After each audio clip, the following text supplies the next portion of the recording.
Yeah, so I think there's 5 things that we've sort of identified as things we want to be better. Number one, be clearing. We didn't clear the ball well last year, and so that led to an issue with number of possessions offensively and defensively for us. Another thing is our scoring offense. We weren't real high in terms of number of goals per game. We were also pretty far down on the list in number of assists. So we've been working at getting the ball moving between the sticks a little bit more, so we can try and improve on that. Our face-off percentage last year was also not very good, so we're working on some other ideas with getting the wings a little more involved. Man-down defense and our goalie save percentage. Man-downs, and both of those are kind of tied together. I think the goalie save percentage is a defensive stat.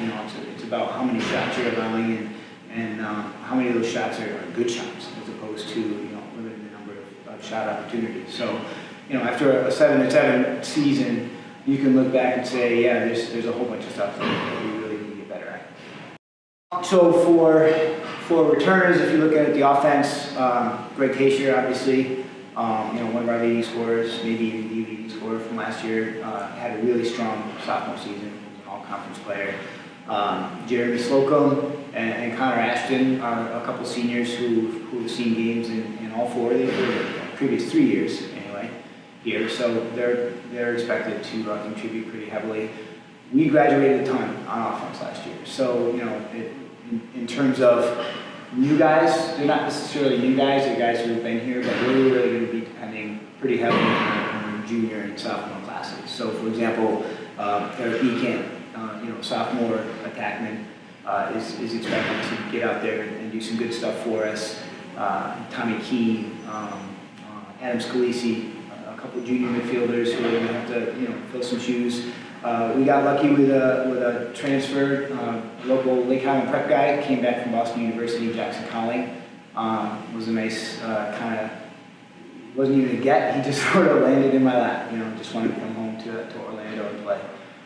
So guys like that, and then obviously Blake Buell is going to be expected to shoulder a lot more of the load this year as well. So we've got a bunch of young guys who are going to need to step up for us if we're going to be successful.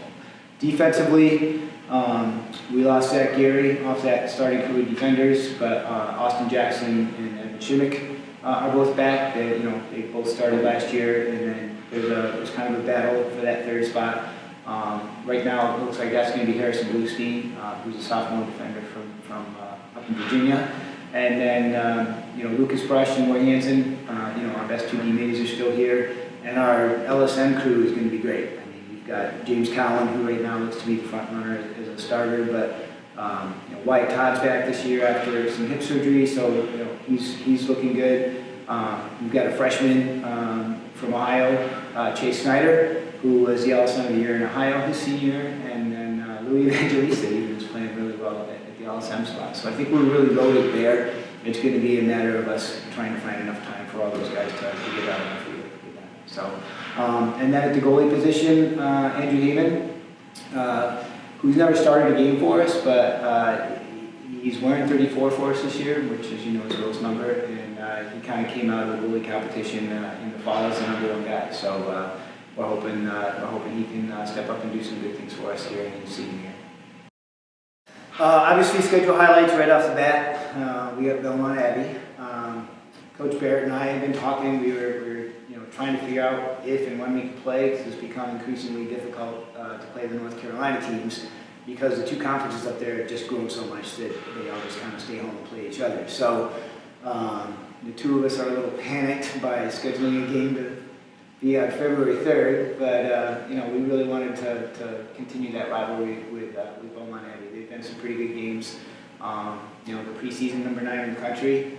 And they were one of the top 6 teams in the tournament selection last year, so it's going to be a real great test for us right off the bat. A couple other highlights. We're playing Lake Erie, who's preseason 15 right now.